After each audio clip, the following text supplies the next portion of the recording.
திருச்சிற்றம்பலம். ஹர பார்வதீபதே ஹர மகாதேவ. தென்னாடுடைய சிவனே போற்றி, எண்ணற்றவர்க்கும் இறைவா போற்றி. திருச்சிற்றம்பலம். ஒழியான திருமேனி உமிழ்தனமிகமேவும் கழியார வரும் யானை களல் நாழுமரவாமல் அழியாழுமலர் தூவும் அடியார்கள் உளமாற வெளியாகோ வலிதாய வினை கூட நினையாவே.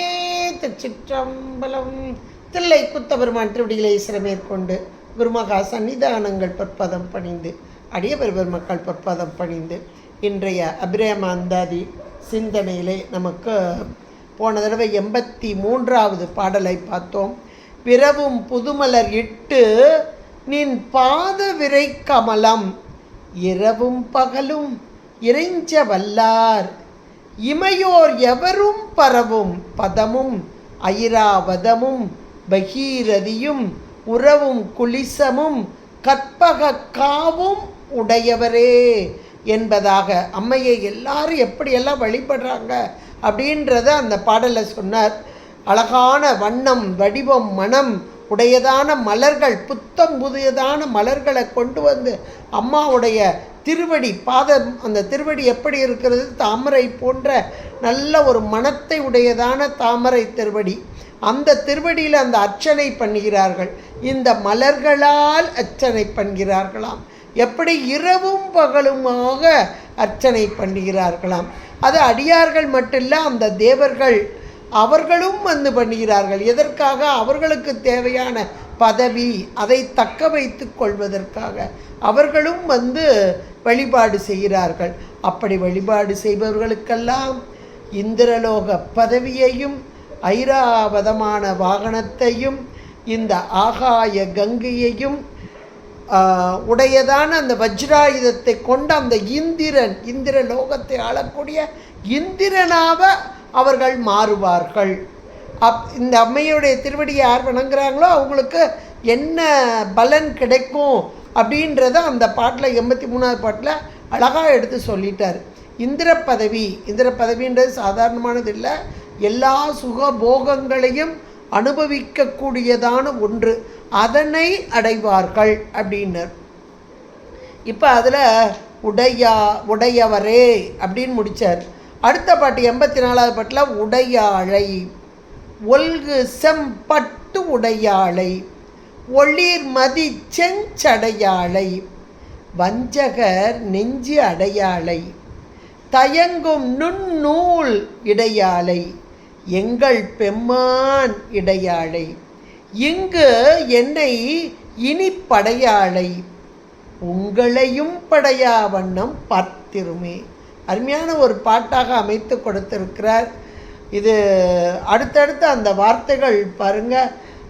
உடையாளை, பட்டு உடையாளை, செஞ்சடையாளை, நெஞ்சு அடையாளை, அப்படியே ஒரு ஒவ்வொரு அடியிலையும் மடக்கு அப்படிம்பாங்க. மடக்கி மடக்கி மடக்கி மடக்கி மடக்கி வந்திருக்கக்கூடிய ஒரு அருமையான ஒரு பாடலாக செய்யுள் அமைப்பே. அதை சொல்லும்போது ஒரு மனதுக்குள்ளே ஒரு துள்ளி வரும்பாருங்க, ஒரு சந்தோஷம். அதுபோல் அம்மையை பற்றி ஒரு வர்ணனையை சொல்லும்போது மடக்கி மடக்கி மடக்கி மடக்கு அடியாக செய்யுளையே அவர் ஒரு அழகாக அமைத்து கொடுத்திருக்கிறார். அம்மை எப்படிப்பட்டவள் என்பதை இத்தனை பாடலையும் அப்படி தான் சொல்கிறார். உடையாள் உந்தன் நடுவிற்கும் உடையாள் நடுவுள் நீ இருத்தி அப்படின்னார் மணிவாசகர். இங்கே அபிராமிப்பட்டர் உடையாளேங்கிறார். உடையவர் என்பவர் யார் என்றார், இந்த பிரபஞ்சம் முழுவதையும் படைத்து. அப்போ அந்த படைத்தவங்களுக்கு தானே சொந்தம். இந்த படைத்தவர் யார்? படைத்து காத்து அழித்து ஐந்தொழில் புரியும் அம்மை. அப்போ அத்தனை பிரபஞ்சம் முழுக்க, பிரபஞ்சத்தில் இருக்கும் ஜடப்பொருளும் சித்து பொருளும் ரெண்டு வகையாக இருக்குது. ஜடப்பொருள் இருக்குது, சித்து பொருள் இருக்குது. ரெண்டு பொருள்களுக்குமே உடைமைக்காரி. உடைமை எப்படி பாருங்க, நம்ம இது ஏன் பொருள் அப்படிம்போம் இல்லையா?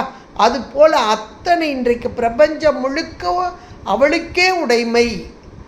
எல்லாவற்றையும் இறைவன் தன்னுடைய சக்தியின் மூலமாக தானே படைக்கிறார்.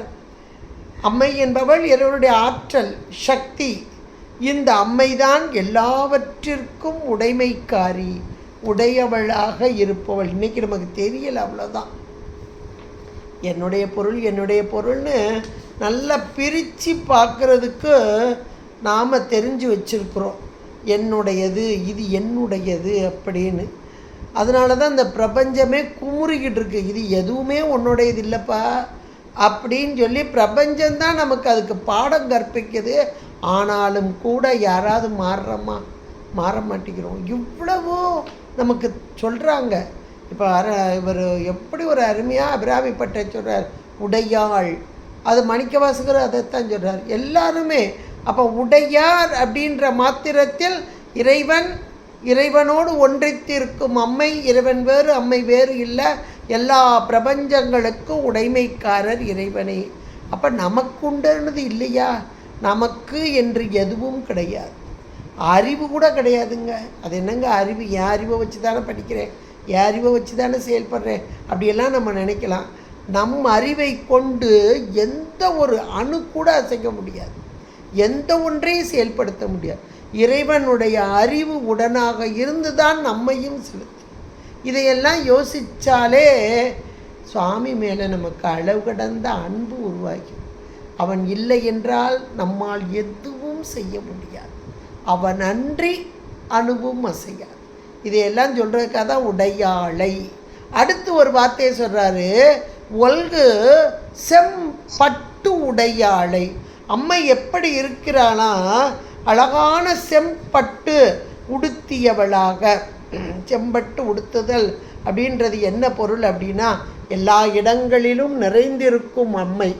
அப்படி நிறைந்திருந்த போதும் கூட இவள் எப்படிப்பட்டவளாக இருக்கிறாள் அப்படின்னா, செம்மை நிறம். இந்த செம்மை நிறம் அப்படின்றது என்றைக்கும் மாறாத தன்மையை உடையவள் என்று பொருள். என்றைக்கும் மாறாதவள். இறைவனையும் செம்மேனி அம்மான் அப்படிம்பர். சிவனெனும் நாமம் கொண்ட அந்த செம்மேனி அம்மான். செம்மேனி என்பது எதற்காக? அவனுக்கு மேனி இருக்கா, நம் போன்ற உடம்பு இருக்கா? அப்படியெல்லாம் கிடையாது. எல்லா இடங்களிலும் நிறைந்திருப்பவன். அப்போ இந்த இடத்துல ஏன் செம்மேனி என்று சொல்கிறார்கள் என்ற மாத்திரத்தில் மாறாத சத்து தன்மை. பிரபஞ்சம் முழுக்க படைத்து காத்து எல்லா ஐந்தொழில் புரிந்தாலும் கூட இவள் தன்மையில் மாறாதவள் அப்படின்றதான். மொதல் வார்த்தையில் உடையாளை என்று சொன்னார்கள். உடையாள் என்ற மாத்திரத்தில் எல்லா பொருளுக்கும் சொந்தக்காரி, ஐந்தொழில் புரிபவள், இந்த பிரபஞ்சம் முழுவதும் அவளுடைய உடைமை என்று சொன்ன போதும் கூட இந்த பிரபஞ்சம் தோன்றி நின்று அழியக்கூடியதாக இருக்கிறதே, பிரபஞ்சம் முழுவதும் அவளுடையது என்றால் இவளும் தோன்றி நின்று அழிவாளோ என்றால் இவள் அழியாத தன்மை அப்படின்றதுக்கு தான் அடுத்த வார்த்தையே எப்படி போட்டாங்க, ஒளிர் மதிச்செஞ்சடையாள். அருணாருணா அப்படிம்பார். நமக்கு சகஸ்ரநாமம் சொல்கிறது. அருணா என்றால் சிவந்த நிறத்தை உடையவள். அருணம் என்றாலே சிவந்த நிறம், ஒளிவிடக்கூடியது. அப்படிப்பட்ட சிவந்த செம்மேனி அம்மானாக இருக்கும் அம்மை. ஒல்கு செம்பட்டு உடையாளை. அடுத்து இப்போ அவளுடைய மேனி என்பது செம்பட்டு என்பது அவள் உடுத்தி இருக்கிறது செம்பட்டுன்றது பொருள் அல்ல, சிவந்த நிறமுடையவள் என்று பொருள். அந்த சிவந்த நிறம் என்பது சத்துத்தன்மை, மாறாத தன்மை, மாறாத தன்மையை உடையவள் என்று பொருள். அடுத்த வார்த்தை சொல்கிறாங்க பாருங்க, ஒளிர் மதிச்செஞ்சடையாள். இன்னொரு பொருள் அவட்ட இருக்கு. எது அப்படின்னா சடை. அந்த ஜடை எப்படி இருக்கா, சுவாமியோடைய ஜடமுடியை பற்றி நிறைய இடங்களில் நமக்கு தேவாரமாகட்டும் சாத்திரமாகட்டும் சொல்லப்படுது.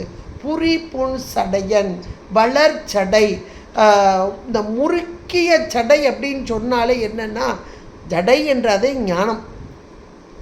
இந்த ஜடை என்பது இங்கே அம்மைக்கும் சொல்லப்படுது, ஞான பூங்கோதை. இது நம்ம நிறைய இடத்துல அம்மையுடைய பெயரே ஞான பூங்கோதை தான். எதுக்காக சொல்கிறார்கள் என்றால் இந்த ஜடாமுடி என்பதே ஞானமே வடிவானது. ஞானம் என்பது சிவந்தது, மாறாதது, சத்துத்தன்மை. ஞாபகம் வச்சுக்கோங்க. ஞானம் என்றால் இங்கு சிவந்த, மாறாத என்பது. அதனால தான் இறைவன் செம்மேனி என்றால் ஞானமே வடிவானவன் அப்படின்னு ஒரு பொருள். அதுதான் சரியான பொருள் நமக்கு இங்கே. இப்போ அம்மை வேறு இறைவன் வேறு இல்லை. அப்படிப்பட்ட இங்கே ஜடாமுடி எப்படி இருக்குதோ அதை ஞானமே வடிவான இருக்கிறது. அதான் ஞான பூங்கோதை என்று கூட நம்ம சொல்கிறோம். இப்போ அந்த ஞானம் எப்படிப்பட்டது? ஒளிரக்கூடியது. அந்த ஒளிரக்கூடிய ஞானமே வடிவான ஜடாமுடி, செஞ்சடையாக இருக்கும் ஜடாமுடியிலே இன்னொரு பொருள் தங்கி இருக்கிறது, மதி என்பது இங்கே சந்திரன். அப்போ இறைவன் தானே சந்திரனை வைத்திருக்கிறான். அம்மை வேறு, இறைவன் வேறு அல்ல. நீங்கள் காமாட்சியெல்லாம் பார்த்தீங்கன்னா தலையில் அப்படியே ஒரு பரீட்சந்தனை வச்சுருப்பா, அகிலாண்டேஸ்வரி வச்சுருப்பா, இங்கே லலிதாம்பிகை வச்சுருப்பா. இப்படி நிறைய ரூபங்களை நீங்கள் பார்க்கலாம். இப்போ இந்த இடத்துல அழகாக சொல்கிறார், இறைவனுக்கும் இறைவிக்கும் கொஞ்சம் கூட வேறுபாடு இல்லாத ஒரு தன்மையை நமக்கு இங்கே எடுத்து காண்பிக்கிறார். அதுதான் உடையாளை, ஒழுகு சம்பட்டுடையாளை, ஒளிர்மதி செஞ்சடையாளை என்பதாக அழகான ஜடாமுடியை கொண்ட, அந்த ஞானமே வடிவான ஜடாமுடியை கொண்ட, ஜடாமுடியிலே தேய்ந்தும் வளர்ந்துமாக இருக்கக்கூடிய அறிவை உடைய திங்கள் சந்திரன், அதனை ஏற்றுக்கொண்டவள். இதனுடைய பொருள் என்ன அப்படின்னா, ஞானமே வடிவான பரம்பொருள். இந்த பரம்பொருள் உயிர்களாகிய நம்மீது கொண்ட கருணையினால், உயிர் என்பது ஒரு அறிவு பொருள், மதி அறிவோடு கூடியது தான். ஆனால் இந்த அறிவோ தேய்ந்தும் வளர்ந்துமாக. இங்கே சந்திரனுக்கு தேய்தலும் வளர்தலும் வானத்திலே, உயிர்களாகிய நமக்கு தேய்தலும் வளர்தலும் என்பது பிறவியிலே. பிறவி என்னும் பெருங்கடல் அப்படியே போகிறது வர்றது, போகிறது வர்றது, இதுதானே. அதைத்தானே பிறவி பெருங்கடல் நீந்துவர், நீந்தாதார் இறைவன் அடி சேராத. எவ்வளோ ஒரு அருமையான ஒன்று நமக்கு கொடுத்துருக்காங்க பாருங்க. இந்த திருக்குறள் வள்ளுவநாயனாரை ஏற்றுக்கிட்டோம்னா வேறு எந்த தெய்வத்தையும் நம்மளாம் கும்பிடவே மாட்டோம். எவ்வளோ உயர்ந்த சைவ சித்தாந்தத்தை கொடுத்துருக்காரு பாருங்க நமக்கு. பிறவி பெருங்கடை, அதைத்த இதை இறைவனுடைய இந்த கெட்டப்பை, இப்போ அம்பாளுடைய கெட்டப்பை தான் சொல்லிக்கிட்டு இருக்காரு. இதை சொல்லும் போதெல்லாம் அப்படியே அந்த தத்துவங்களோடு நம்ம புரிஞ்சுக்கிட்டோம் அப்படின்னா மனதை விட்டு ஒரு காலம் நீங்காமல் இதை நினைக்கும் போதெல்லாம் உள்ளத்துக்குள்ள ஒரு சந்தோஷமும் நமக்கு சேர்ந்து வந்துடும். அப்போ ஒளிர்மதி செஞ்சடை என்பது, செஞ்சடை என்பது ஞானமே வடிவான ஞான கூந்தல்.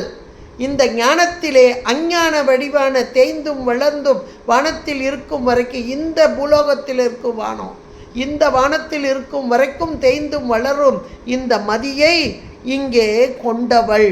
அதனால் இந்த ஜடை என்பது செஞ்சடை, மாறாத தன்மை, இந்த மதியும் மாறாத தன்மையை அடைகிறது. அவ்வளோதான். இதே போல உயிர்களாகிய நாம் உடல் எடுத்தும் விடுத்தும் இறப்பு உண்டேல் பிறப்பு உண்டு, பிறப்பு உண்டேல் இறப்பு உண்டு, மாறி மாறி வரக்கூடிய அந்த தன்மை இந்த இறைவனோடு சேர்ந்த மாத்திரத்தில் பிறவாத தன்மையை அடையலாம் என்பதை ரொம்ப அழகாக இந்த வார்த்தை மூலமாக நமக்கு சொல்கிறார். ஒளிர்மதி செஞ்சடையாளை என்று சொல்லி அடுத்து ஒரு வார்த்தை சொல்கிறார். இப்படிப்பட்ட அம்மையை அடைய வேண்டும், சேர வேண்டும், மாறாத தன்மையை அடைய வேண்டும். நமக்குலாம் இப்போ ஒரு ஆசை வந்துடும், அப்பா இந்த பிறவியில் இவ்வளவு துன்பங்கள் மாறி மாறி அனுபவிக்கிறோமே, இந்த துன்பங்களிலிருந்து நாம் மீண்டு அப்படியே அந்த இரவாத இன்ப அன்பு வேண்டின்பார் இல்லையா, அம்மா சொல்வா இல்லையா, அதே மாதிரி அந்த இரவாத இன்ப அன்பிலே திளைக்க வேண்டும். அப்படின்னா அதுக்கு தான் இங்கே அபிராமி பட்டர் சொன்னார். ஏன்னா இவருக்கு பிறவி என்பது இல்லை என்பது அவருக்கே தெரியும். அம்மையோடு ஒன்றித்து இருந்த நிலை, அதை நாமும் பெற வேண்டும் என்பதற்காக தான் இங்கே சொல்லாக்கி கொடுக்குறார். அவ்வளோதான். ஒளிர்மதி செஞ்சடையாளேன்னு சொல்லிட்டாரு. அம்மையுடைய ஜடாமுடியிலே இருக்கக்கூடிய ஆன்மா அப்படின்றது தான் பொருள். அப்போ அந்த ஆன்மாவுக்கு தகுதின்னு ஒன்று வேணும் இல்லையா, அந்த அம்மையோடு கூட இருக்கணும் அப்படின்னா ஒரு தகுதி வேணும் இல்லையா. எதுக்குமே குவாலிஃபிகேஷன் வேணும், என்ன ஒன்றுக்கும் ஒரு குவாலிஃபிகேஷன் வேணும். குவாலிஃபிகேஷன் இல்லாமல் எந்த ஒரு இதையும் நம்ம அடைய முடியாது. அப்போ இதுக்குரிய குவாலிஃபிகேஷன் எது அப்படின்னா வஞ்சகர், வஞ்ச மனம், வஞ்சகர் நெஞ்சு அடையாளை. அப்போ வஞ்சம் என்பது என்ன அப்படின்னா உள்ளொன்று வைத்து புறமொன்று பேசுவார், உறவு கலவாமை வேண்டும் அப்படிம்பார். அப்போ உள் ஒன்று வைத்து புறமொன்று பேசுதான் வஞ்சகம். வஞ்சகம்னா மறைத்து இருந்து அது உண்மை ஒன்று வெளியே பேசுகிறது ஒன்றா இருக்கும். அப்போ அதுதான் வஞ்சகம். அப்படிப்பட்ட வஞ்சகர் நெஞ்சு அடையாளை. வஞ்சகர் என்ற மாத்திரத்திலே பொய்மையிலே உழன்று உண்மையை போல காட்டுபவர்கள். அம்பாளுக்கு தெரியாதா? எல்லாம் தெரியும். நெஞ்சில் வஞ்சகரோடு இணங்கேன், நெஞ்சில் வஞ்சமில்லா இனம் தரும். இவரே 2-3 இடங்களில் இதை சொல்கிறார். அப்படிப்பட்ட அம்மை, அம்மையை அடைகிறதுக்கு உள்ள குவாலிஃபிகேஷன் எது என்றால் உண்மையான உள்ளத்தோடு எந்த உள்ளம் இருக்கிறதோ அந்த உள்ளத்தை தனதாக்கி கொள்ளுவாள் அம்மை. அதுக்காகத்தான் நம்ம இந்த உண்மையான உள்ளம் எங்கெங்கே தேடி பிடிக்க முடியாது, நம்மகிட்டையே இருக்குது, நம்ம தேடி போக வேண்டாம். இந்த வஞ்சம் என்பது பிரபஞ்சத்தோடு எய்ந்திருந்து உண்மை பொய்யெல்லாம் வேறு ஒன்றும் இல்லை. இந்த உலகம் காட்சிப்படும் உலகம் பொய். காட்சிப்படாமல் உள்ளே இருந்து நம்மை செலுத்துகிறானே அவன் மெய். அப்போ பொய்யான இந்த உலகத்தை நோக்கி செல்லும் மனிதர்களே, நீங்கள் என்னை நோக்கி வாருங்கள், உங்களுக்கு மரணமில்லா வாழ்வு தருவேன் என்று சொல்லாமல் சொன்னவரை நினையாமல் நினைந்து பவத்தொடக்கை வெல்வார். அதைத்தான் இங்கே சொல்கிறார். வஞ்சகர் நெஞ்சு அடையாளை உள்ளொன்று வைத்து, அதான் உள்ளுக்குள்ளே சதா காலமும் இறை நினைவோடு இருப்பவர்கள், அவர்களை தனதாக்கி கொள்ளுவாள் அம்மை. அதுதான் இதில் சரியான பொருள்.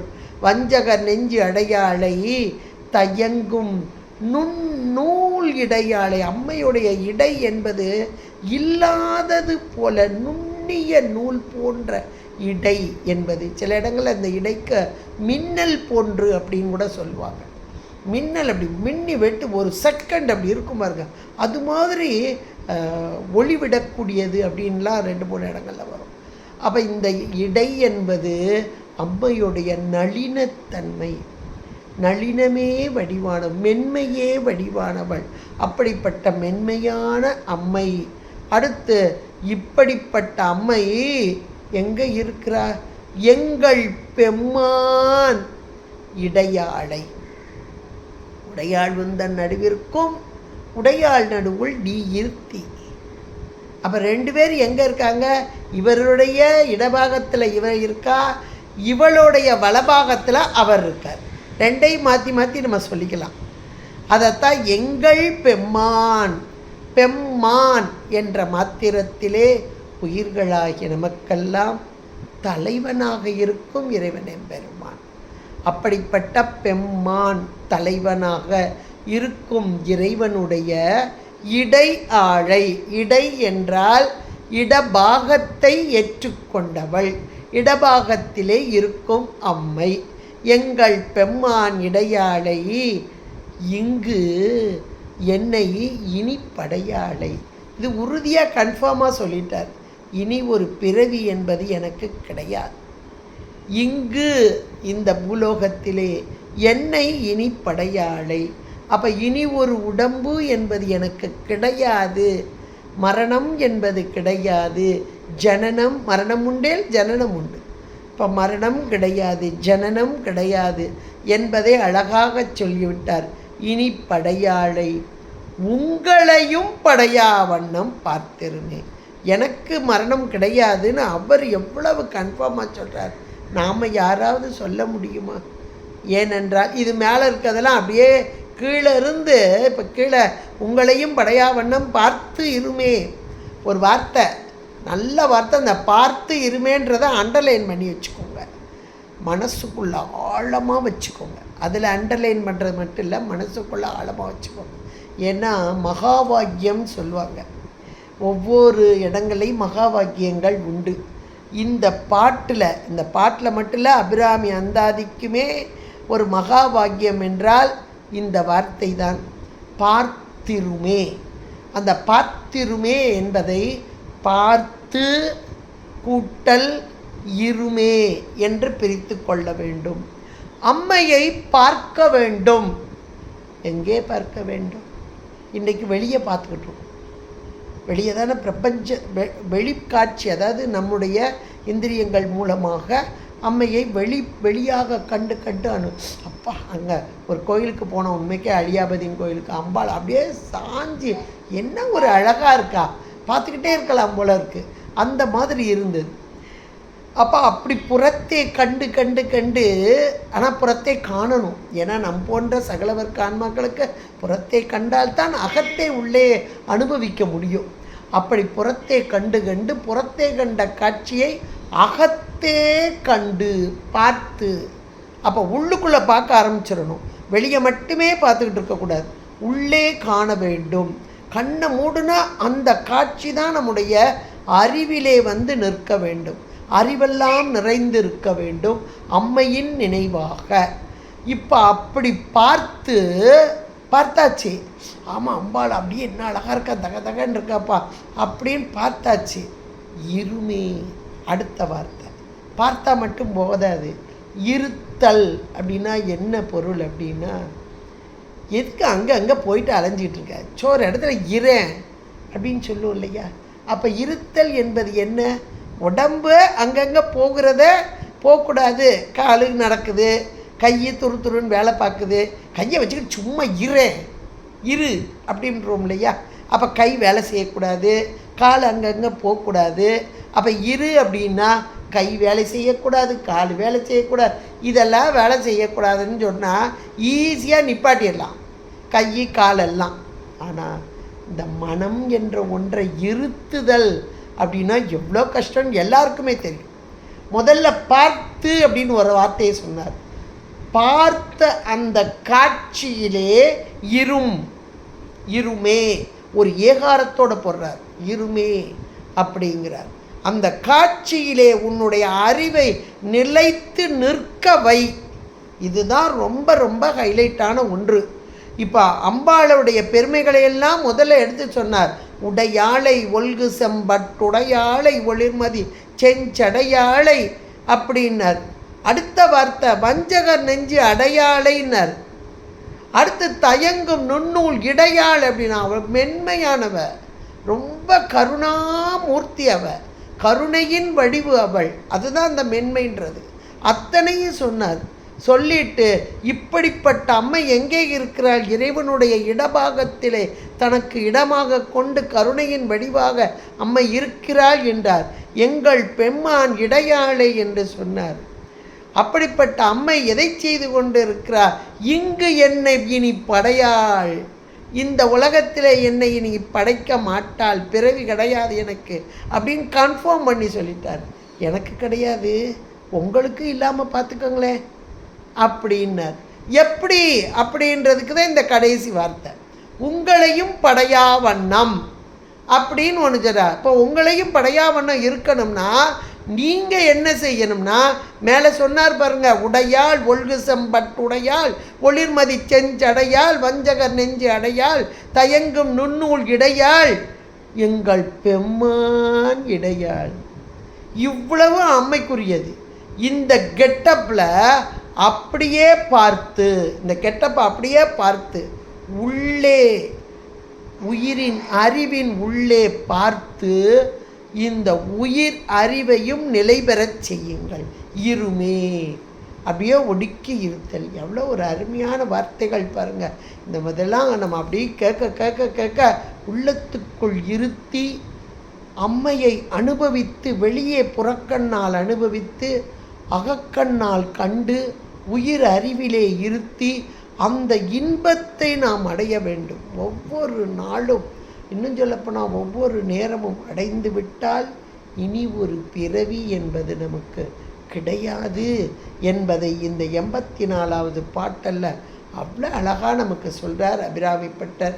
அருமையான இந்த ஒரு பாடலை இன்றைக்கு சிந்திப்பதற்கு நமக்கு கருணை புரிந்த அம்மையின் திருக்கருணை இருந்தவாறு என்னே என்று வியந்து இதுகாரும் கேட்டு மகிழ்ந்த அனைவரின் பொற்பாதம் பழிந்து உங்களிடமிருந்து விடைபெறுகிறேன். நன்றி, வணக்கம்.